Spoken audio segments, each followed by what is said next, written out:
desarrolla, se despliega y se maneja una aplicación dentro de Windows Azure. Obviamente cada uno de estos temas es bastante grande y extenso, ¿no? Pero sí vamos a darle un pantallazo a cada uno de los tres y vamos a intentar que sea lo más práctico posible, ¿no? Que lo puedan ver y que puedan de alguna forma comenzar a visualizar cómo se desarrolla para Windows Azure y cuáles son las características que hoy en día se encuentran disponibles para que nosotros veamos esta solución y podamos interactuar con esta solución. Comentándoles un poquito de Lagash, es un partner de Microsoft que se encuentra presente en Argentina, Chile, Colombia, México y España. Yo soy el director de desarrollo de México. Y nuestra experiencia con Microsoft Corp, puntualmente en Azure, ya va hace 4 años.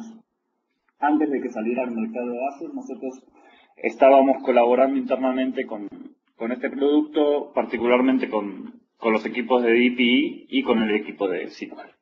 Bien. Entonces, lo primero que vamos a ver es básicamente cómo se construye una aplicación sobre Windows Azure.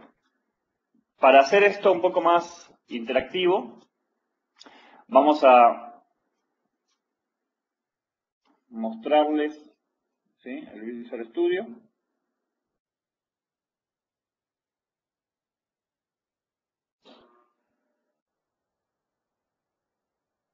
Bien. Aquí nosotros ya tenemos una aplicación, ¿sí?, de Windows Azure. Básicamente, lo único que hicimos es crear una nueva solución de tipo Cloud y agregar un solo web role, ¿sí?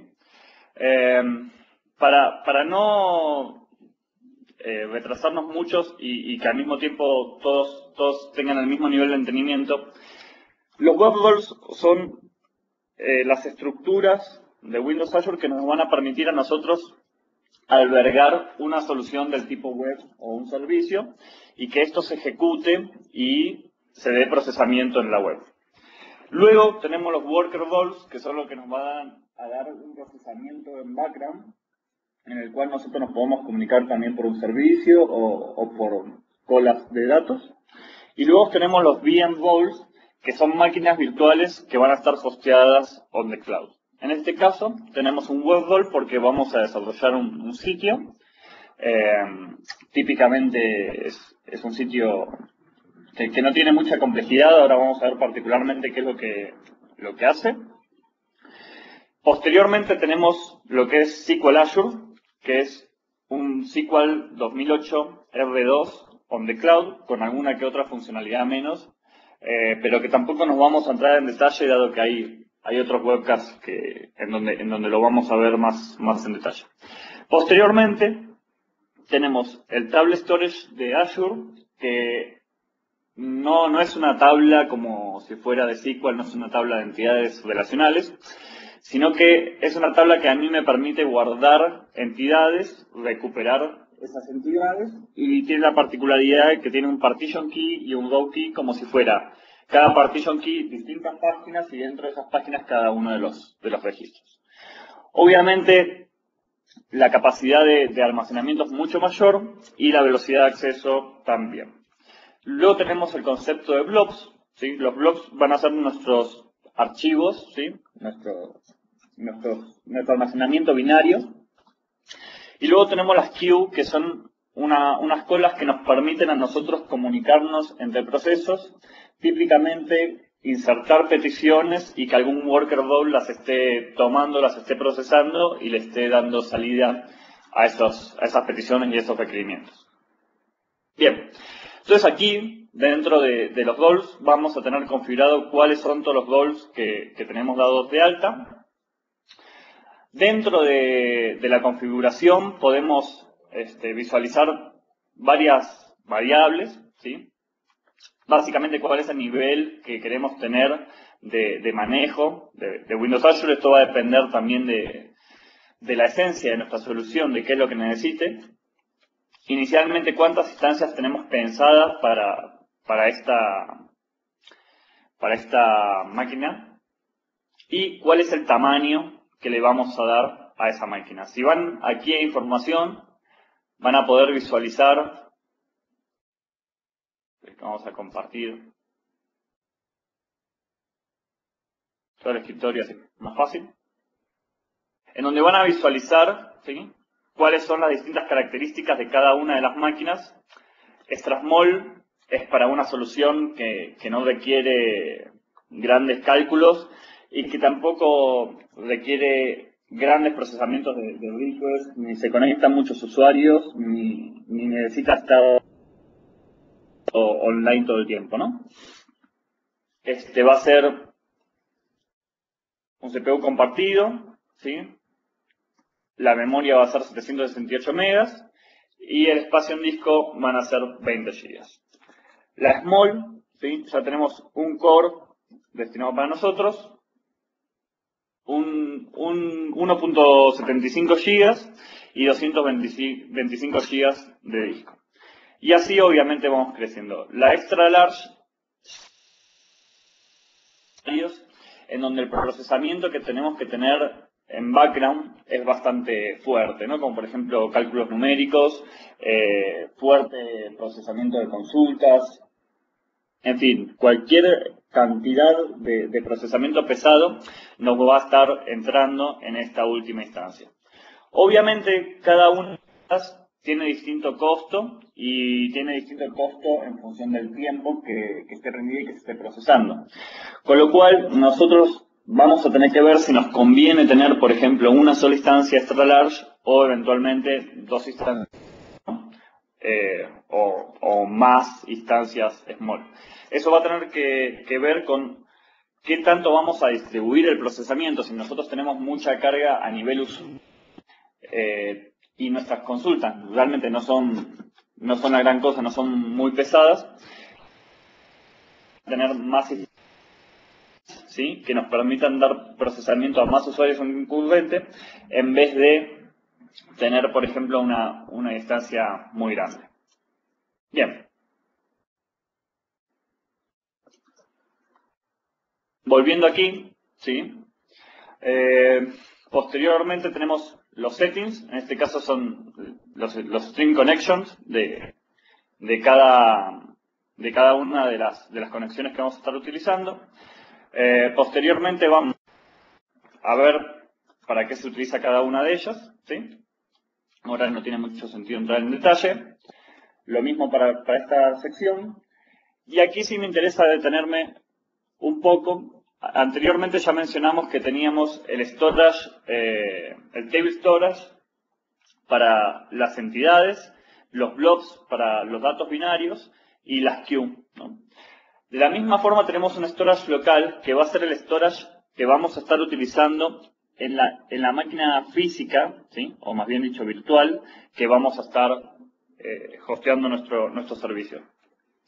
Este storage también pasa a ser muy importante para la utilización de caché. De hecho, se utiliza cuando creamos un disco virtual sobre el blob usando Xdrive, que es una API de Windows Azure que nos permite simular un disco virtual con NTFS sobre los blobs. Va a estar almacenando dentro del storage local todas las transacciones que nosotros estemos realizando, ¿no?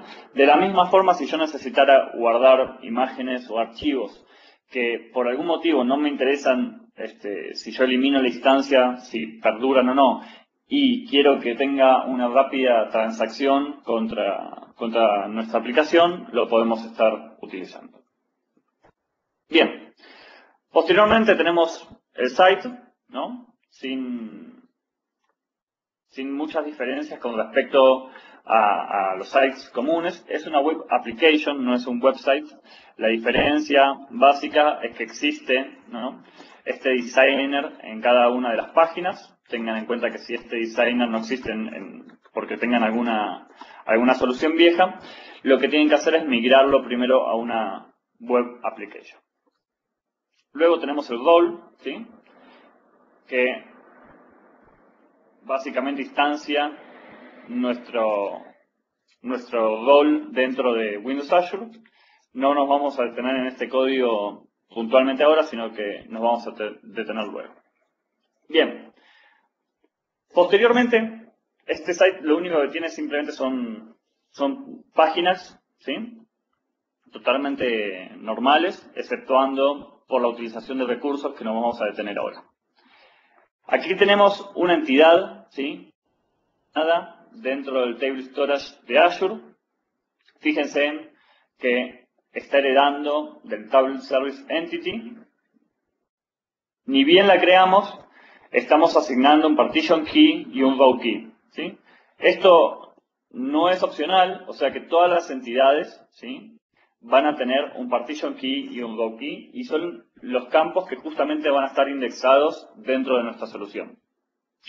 Posteriormente de esos campos, obviamente vamos a tener todos nuestros campos y nuestros atributos que necesitemos que tenga la entidad. Luego vamos a tener la tabla llenar nuestras entidades y posteriormente el repositorio conceptual en donde vamos a estar manejando todas esas entidades y vamos a estar los inserts, los deletes y demás operaciones sobre. No me interesa mucho ver la parte SQL, no solamente porque ya hay otro webcast que vamos a estar dando en 1 o 2 semanas, sino porque el manejo de SQL es muy similar al manejo de SQL que tenemos en aplicaciones on-premise, ¿no? Lo que cambia son los distintos features que tenemos.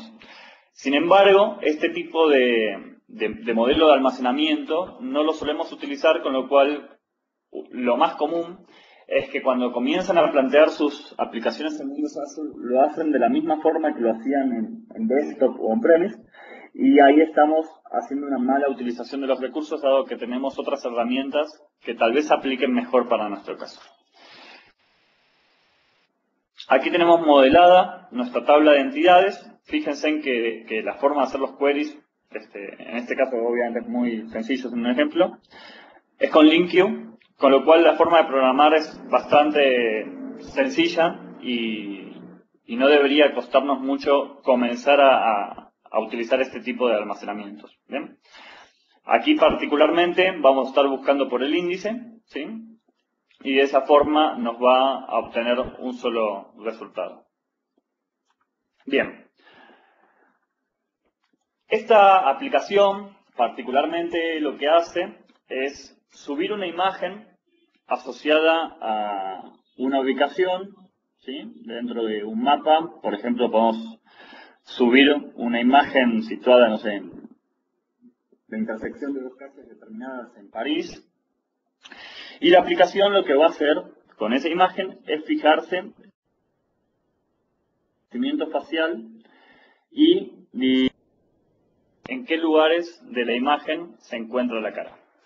Para lo cual lo que hicimos es migrar parte de una librería bastante conocida de reconocimiento de patrones que se llama OpenCV, en donde ofrece ya unas funcionalidades que nos permiten a nosotros aplicar ese tipo de algoritmos. Si bien falta toda una cuestión de datos, de cuáles son los patrones que debe reconocer y demás datos técnicos, sí nos va a ayudar bastante a aplicar una serie de algoritmos que ya están bastante establecidos y que están bastante probados, ¿no? Y aquí, obviamente, tenemos todos los datos de los patrones que vamos a estar reconociendo. Esta estructura, que yo aquí la tengo como un XML asociado a la solución, bien la podría tener dentro de distintas entidades en un table de Azure y eventualmente estar leyéndolos desde ahí, pero obviamente no es el motivo del ejemplo la lectura de estos patrones, sino más bien el manejo de las entidades normales, ¿no? Entonces, primero vamos a ver cómo funciona, para lo cual esta solución ya la tenemos subida en Azure. Bien, cuando carga la página es absolutamente de demo, así que ninguna de estas cosas creo que hace algo. Pero sí el mapa está funcional y es parte de la demo.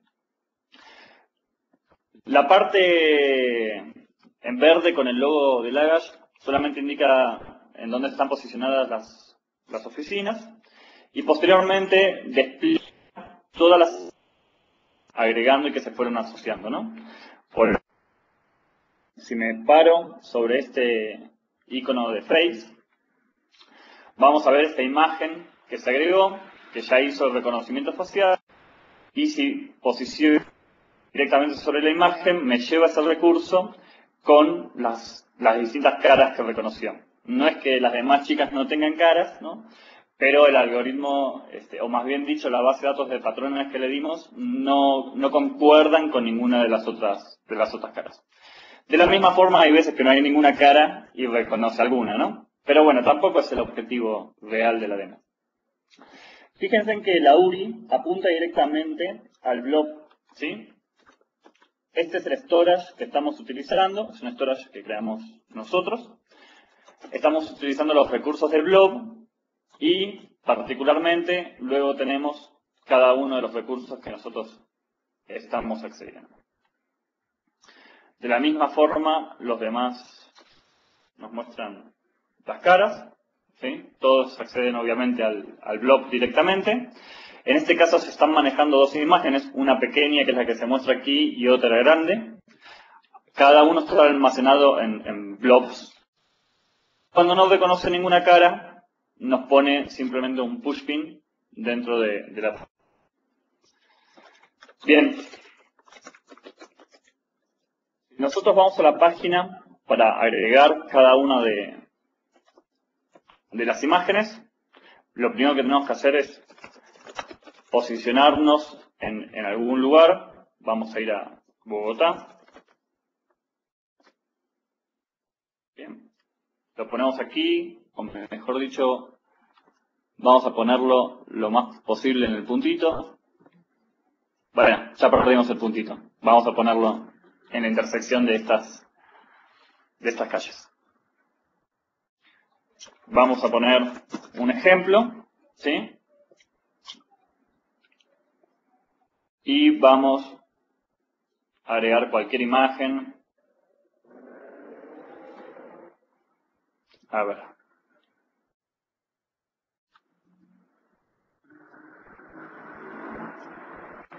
Creo que no tengo ninguna imagen de cara por ahí, pero no importa.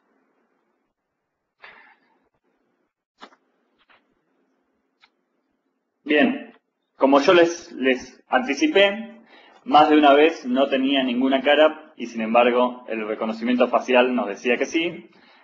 Es cuestión de depurar los patrones y nos dice que tenemos tres caras dentro del visor de recursos de Windows, lo cual puede ser una premonición, ¿no?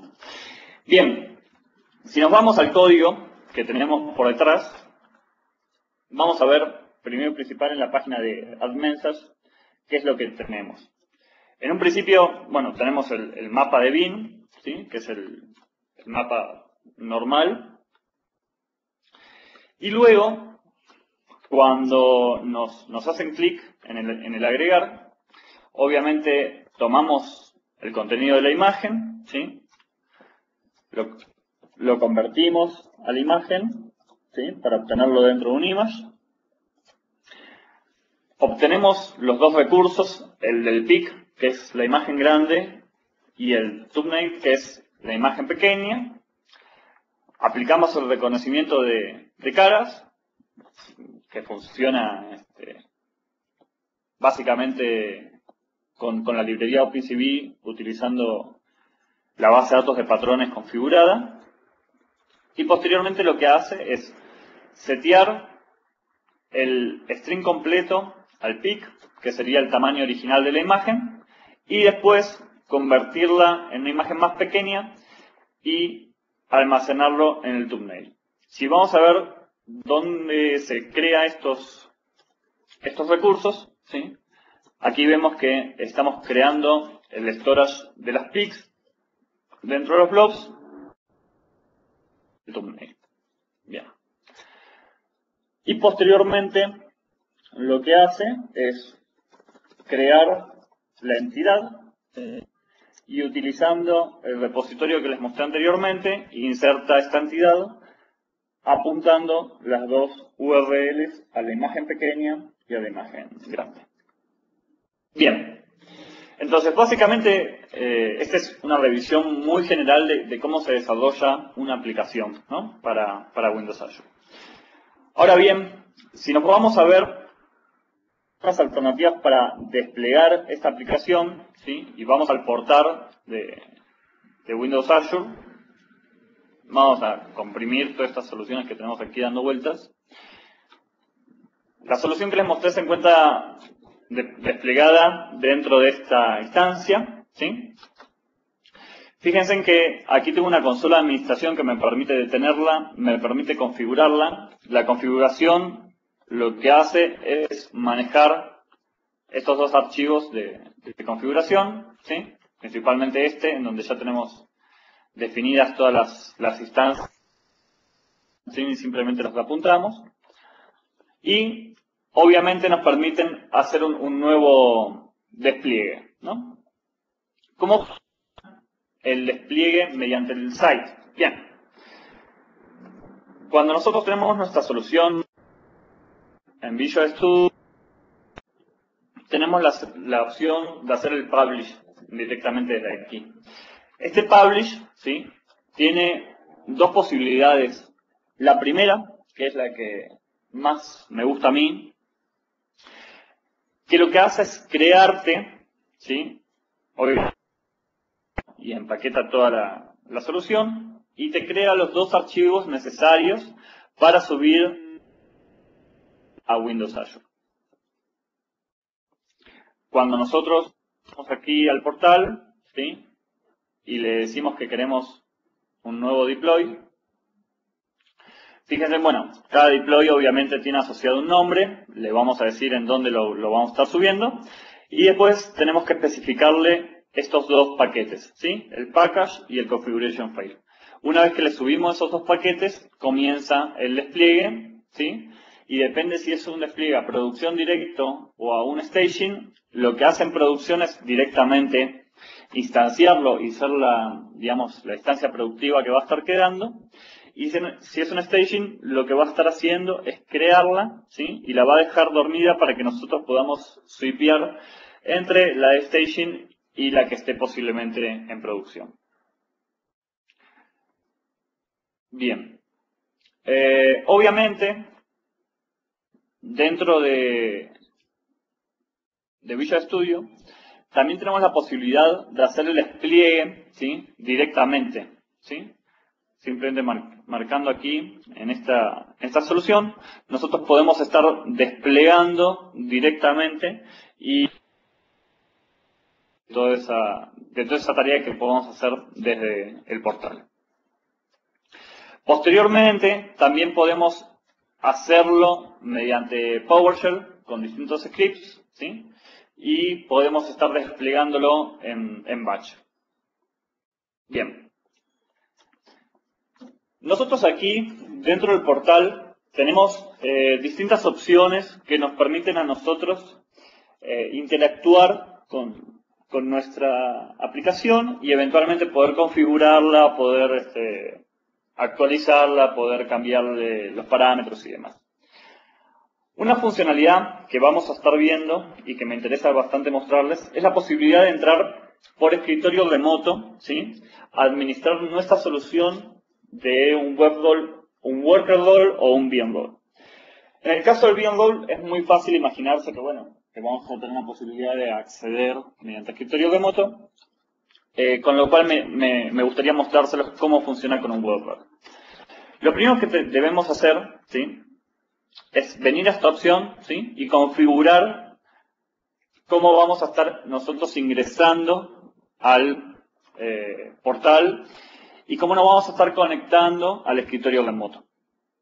Para lo cual, lo primero que tenemos que hacer es especificar un certificado, ¿sí? En este caso, si no tenemos ninguno, podemos crearlo, le vamos a dar un usuario y posteriormente le vamos a dar un password con una caducidad. Todo esto no hace nada más ni nada menos que configurar nuestra aplicación, ¿sí? Decirle que va a tener el acceso remoto habilitado, para qué usuario, bueno, cuáles van a ser el password obviamente encriptado utilizando el certificado, cuándo expira la cuenta, ¿sí? Y de esta forma nosotros vamos a poder venir al portal. Tenemos que obviamente primero subir el certificado para que sepa cómo trabajar con la encriptación y con el password. Y una vez que configuramos y habilitamos para esta instancia, ¿sí? Aquí tenemos la habilitación. Una vez que la habilitamos para esta instancia, podemos conectarnos mediante escritorio remoto a esta solución.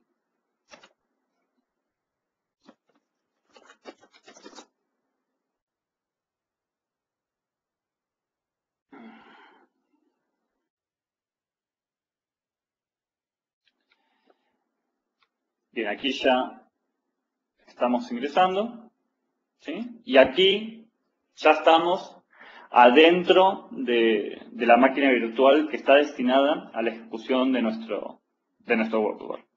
Obviamente aquí ya podemos hacer lo que queramos, ¿sí? No tenemos prácticamente ninguna restricción, ¿sí? Podemos abrir el IIS y visualizar cuál es el estado de nuestra aplicación. Podemos ver que está ahí desplegada, que está solita, no lo estamos compartiendo con nadie aquí. Obviamente podemos ver cada una de las carpetas y podemos administrar el IIS de una forma mucho más personalizada como estamos acostumbrados y eventualmente poder hacer alguna configuración particular, ¿sí? Hay que tener en cuenta lo siguiente. Todo lo que yo estoy haciendo aquí, obviamente lo estoy haciendo particularmente para esta instancia. Windows Azure tiene la característica de que es escalable automáticamente, con lo cual, si yo necesito nuevas instancias, entonces, simplemente, a medida que yo lo requiero, va a estar creando cada una de estas instancias, ¿sí? Y va a estar, digamos, desplegando nuestra aplicación en nuevas instancias para que el procesamiento se distribuya entre cada uno de estos servidores. Entonces, puntualmente, todo lo que yo haga en cada una de estas instancias, lo voy a perder o no lo voy a tener disponible en las nuevas instancias que se creen automáticamente. De la misma forma que si se elimina una instancia porque deja de tener sentido o porque tuvo un error crítico, entonces la tiene que bajar o demás, entonces vamos a estar perdiendo esos datos. Una nueva característica también muy importante que la estuvimos mencionando en un webcast anterior, es la posibilidad de asociar scripts a nuestra solución. De esta forma, cuando se hace el despliegue, ¿sí? Esos scripts se van a estar ejecutando y nosotros mediante PowerShell, por ejemplo, podríamos estar configurando o seteando distintas características dentro de la máquina, ¿no? Particularmente podemos ir a los discos, ¿sí? Vamos a visualizar que efectivamente tengamos el espacio que nos dijeron que íbamos a tener. Y si somos un poco metiches, podemos venir hasta donde se encuentra la instancia de nuestra solución, ¿sí? Y eventualmente, por ejemplo, ver que se encuentran cada uno de los archivos e incluso, ¿sí? Podríamos estar utilizando sobre estas carpetas, ¿sí? Y almacenando archivos en este lugar. Obviamente que no se va a poder usar con otras instancias y que eventualmente, si algo sucediera o si tuviera que eliminar la instancia porque toda mi aplicación cambió y demás, voy a estar posiblemente perdiendo, ¿no? Bien, obviamente aquí también de cualquier tipo de recurso, con lo cual, si me interesara ver cuál es, de alguna forma, el estado de cada uno de los servidores, yo podría estar entrando manualmente y poder habilitar, deshabilitar servicios. El Event Viewer obviamente también va a estar disponible, ¿sí? Ahora que vamos a entrar un poquito más en de diagnostic, vamos a ver cómo interactuar con estos componentes. Y, obviamente, también voy a poder ver Por suerte no tenemos ninguna de las caras que reconoció la acción. Tenemos lo que dijeron que íbamos a tener dado que la instancia es medium, ¿sí? Y bueno, básicamente todo lo que queramos hacer es permitido, ¿no? Por ejemplo, hasta podemos ir al Gedit y dar de alta o buscar cualquier registro. Ahora bien, vamos a volver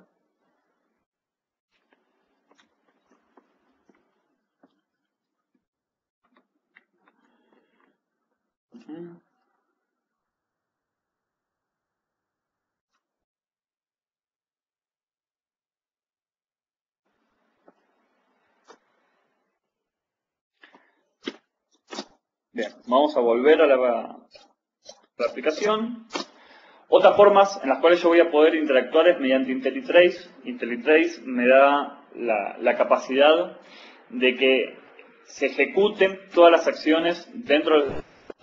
Y si hay algún error o falla algo, se genera un paquete con toda la información de lo que se estuvo ejecutando, todos los estados por los cuales pasó, y los valores de cada una de las variables, así como todos los ingresos que hizo el usuario de datos, ¿no?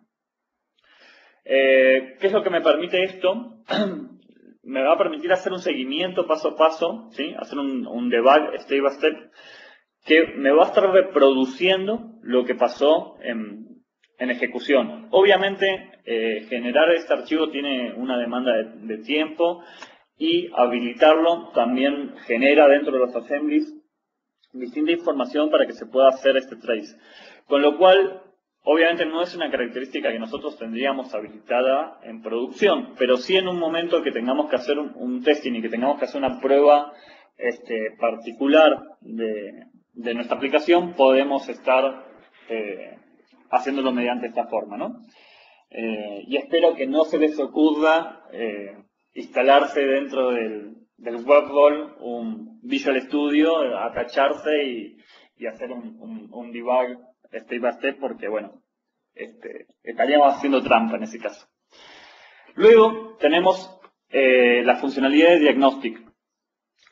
Dentro de una aplicación on-premise o que está en servidores nuestros, es muy fácil hacer el seguimiento o ver la sanidad de nuestros servidores. Primero y principal, sabemos exactamente cuántos servidores vamos a tener, dado que nuestra solución no va a escalar automáticamente. Con lo cual, desde el primer punto, yo al saber cuántos servidores tengo, cuántas instancias voy a tener efectivamente, puedo hacer un seguimiento mucho más sencillo. Y obviamente, al tenerlo físicamente a mi lado o en mi misma corporación, también puedo hacer un seguimiento un poco más preciso. Cuando nosotros tenemos desplegada la solución sobre Azure, obviamente esto, dependiendo de las configuraciones que nosotros hagamos, puede ser más complejo. En este caso yo tenía una sola instancia y la podía administrar de la misma forma que administro cualquier otra solución, hasta puedo entrar por escritorio remoto y mirar todo lo que quiera, ¿no?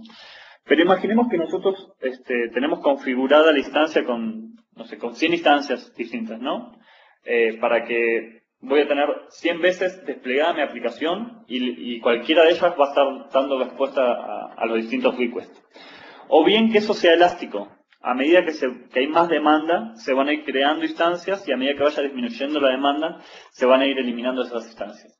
Si hay algún error en alguna de esas, yo necesito saber si es un error en una instancia que está viva, que se fue, es un error que perdura, si hay alguna que tiene su performance comprometida porque el usuario hizo algún ingreso de datos que cayó en un flujo que causó un loop infinito o que causó que los procesadores estén con full demand o lo que sea.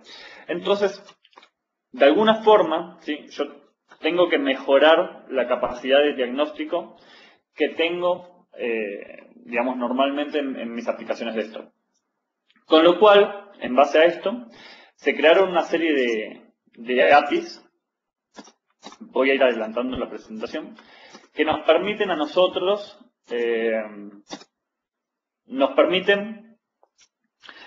crear distintos datos, ¿sí?, de diagnóstico, como ser performance counters, como ser registros de log, como ser dumps de memoria, ¿sí?, como ser trace, por ejemplo. Y esa información nosotros la tenemos que almacenar en un repositorio compartido por todas las demás. Primero y principal porque si algo pasara o fallara o la instancia dejara de existir, yo no voy a tener más esa información.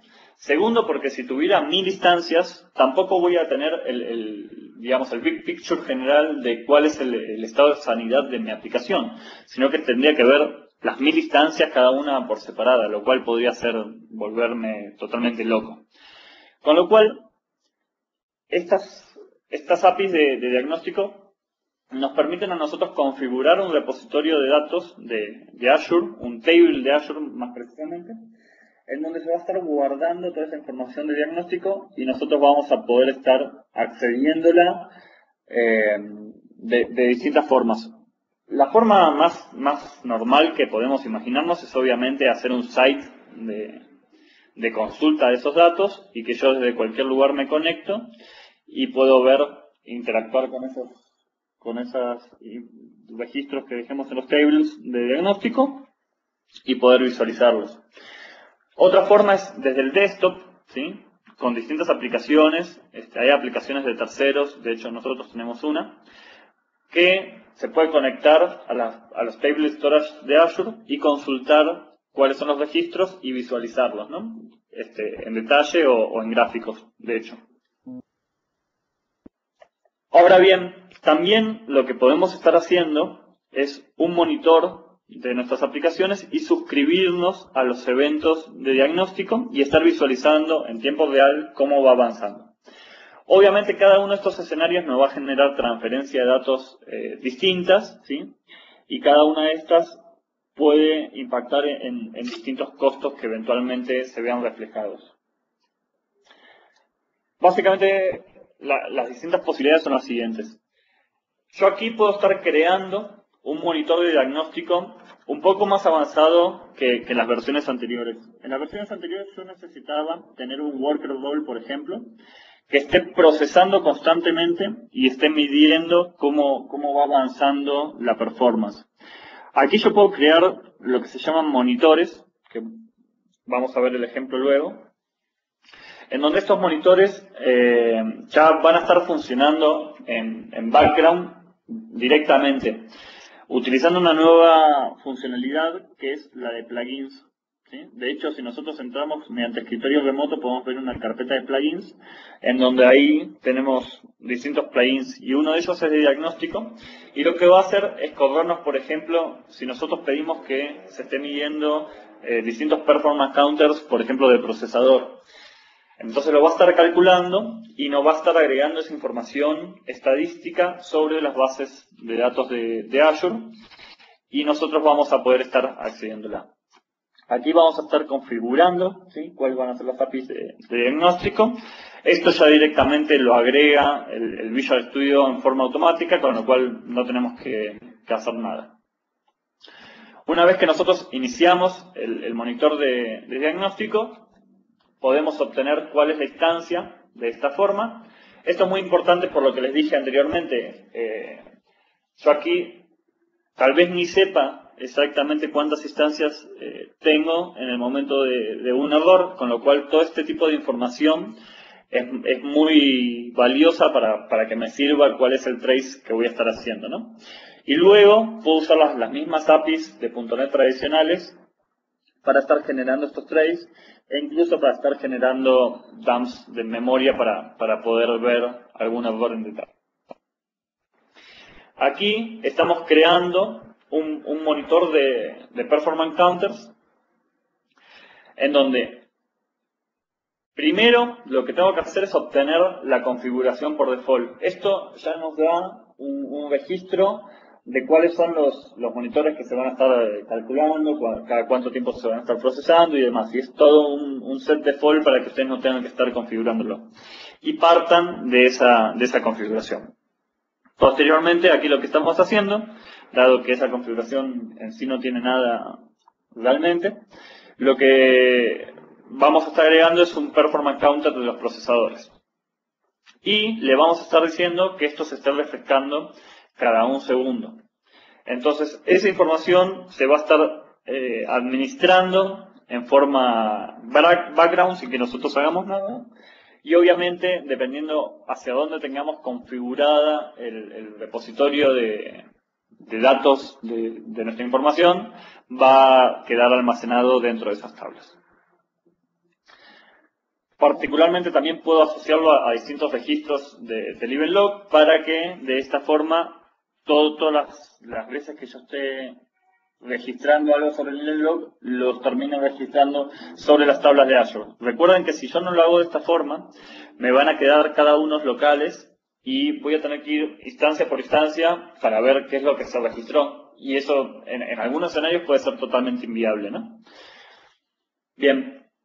Posteriormente, cuando inicio el monitor, tengo que decirle cuál es el storage, o mejor dicho, el stream de conexión que voy a estar utilizando para almacenar esta información. También tenemos que recordar que por cuestiones de performance, toda esta información se va a estar escribiendo localmente, ¿sí? Y dependiendo cuál sea el buffer de datos que se tenga configurado, se va a estar escribiendo, digamos, en distintos momentos esta información dentro de las tablas de Azure, ¿no? Aquí tenemos configurado, por ejemplo, que cada 5 minutos se haga esa transferencia para que yo me asegure que si eventualmente hubo algún log o algún error, eso me llegue a tiempo, ¿no? Y pueda identificar qué es lo que está pasando antes de que se acumulen más errores o antes de que sea demasiado tarde y ya todos mis usuarios hayan ido porque no funciona nada, ¿no? Perdón.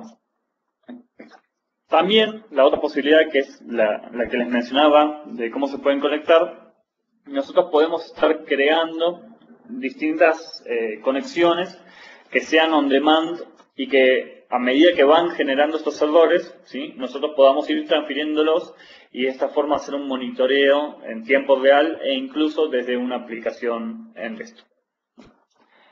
Bien, ahora sí, tuvimos un pantallazo por las 3 actividades que son cómo a ustedes por darnos el espacio y bueno, también un muy feliz día de la mujer a todas las mujeres que estén conectadas viendo la presentación.